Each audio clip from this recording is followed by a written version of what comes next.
When we talk about functions, we like to look at several different things. One of the first things we look at is whether the function is an even function, an odd function, or neither of those two. So first of all, a function is even if for every x, f of negative x is equal to f of x. That might sound a little bit confusing, but an easier way to think about it is that it's even if it's symmetric with respect to the y-axis. So for example, I'm going to show you this both algebraically and graphically. If we have y equals x squared minus 4, you're welcome to plot points if you want. I'm just going to show you what it looks like. It is a parabola, and the vertex is actually also its y-intercept, which is at -4.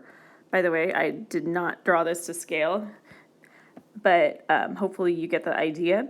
So you can look at this, and you'll notice that it is symmetric with respect to the y-axis. That's the first thing. The second thing is that, I'm going to rewrite this using f of x.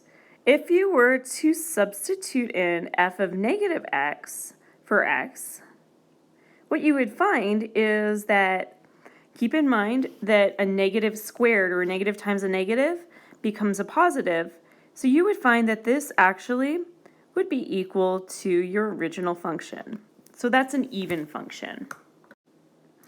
On the other hand, an odd function is a function that, so the definition is that if a function is odd, if for every f of negative x equals negative f of x. That's kind of a confusing looking way to think of it. So you can kind of remember, that it is symmetric with respect to the origin.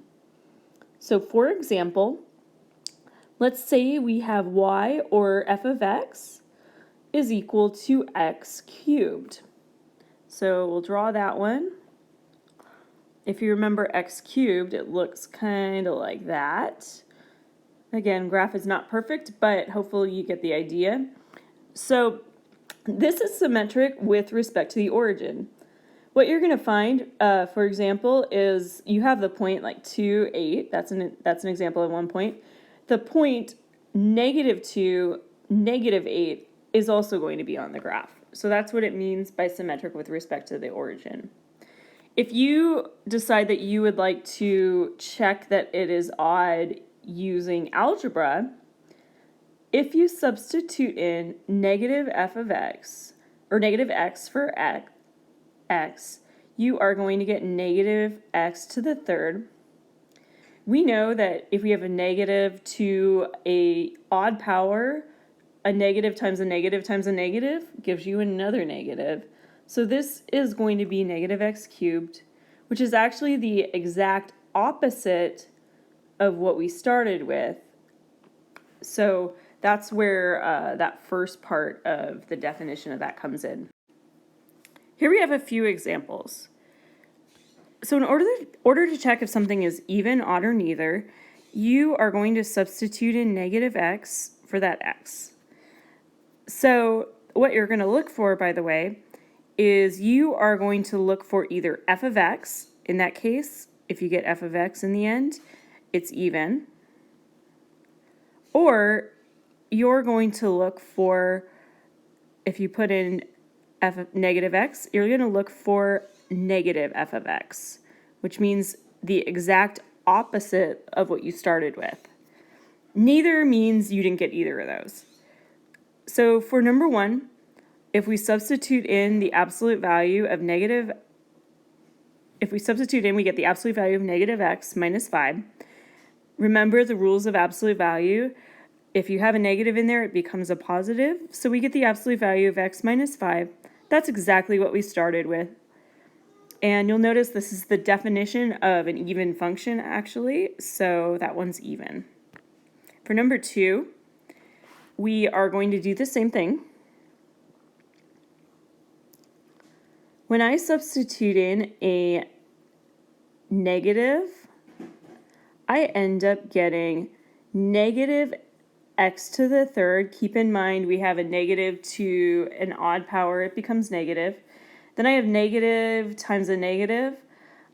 which gives me plus x. So looking at this, I know that it's not even because I didn't get what I started with.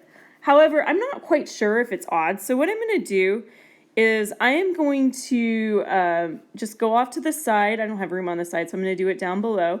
And I am going to actually write out what would happen if it was negative f of x. So if it was negative f of x, what that would mean is that every single thing would change signs. And that's actually what I've just got. So because that happened, I know that this is equal to negative f of x, which means that that function is odd. We're going to do the same thing with number 3. So if I plug in negative x, I get 5 times negative x to the third minus 1, which gives me negative 5x to the third minus 1. So again, I'm not 100% sure whether or not it's odd. So I'm going to do the same thing that I did before. You can work off to the side. And we'll notice if we substitute in, if we put a negative on the outside of that f of x, we end up getting negative 5x cubed plus 1. That is not the same as what we got above. So this one we're going to say is neither.